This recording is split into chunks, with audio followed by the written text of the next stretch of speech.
कटोरी हो कैसे गहिराई जाता ढोली हो।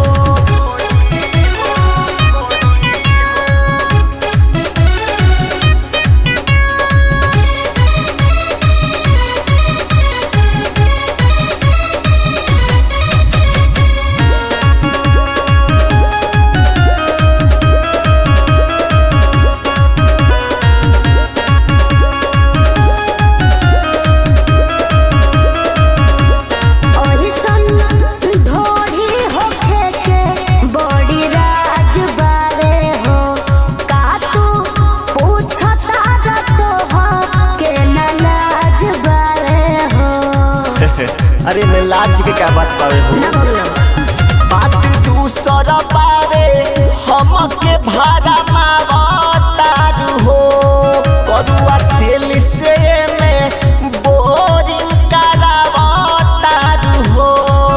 ढेर बोलब त दात देहब तोरी हो हमके बता दई हे गोरी हो कैसे गहिराई जाता ढोली हो लागता रे फूलहा कटोरी हो कैसे गहिराई जाता ढोली हो।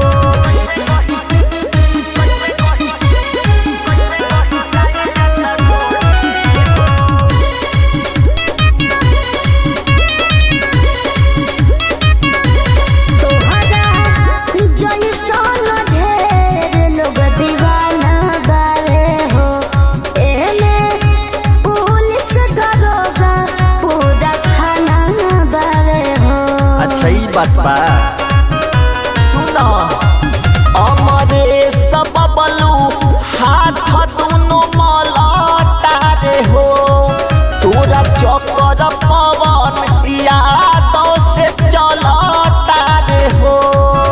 अनुराग कहतानी तो से सोरी हो हमके बता दई हे गोरी हो कैसे गहिराई जाता ढोली हो लागता रे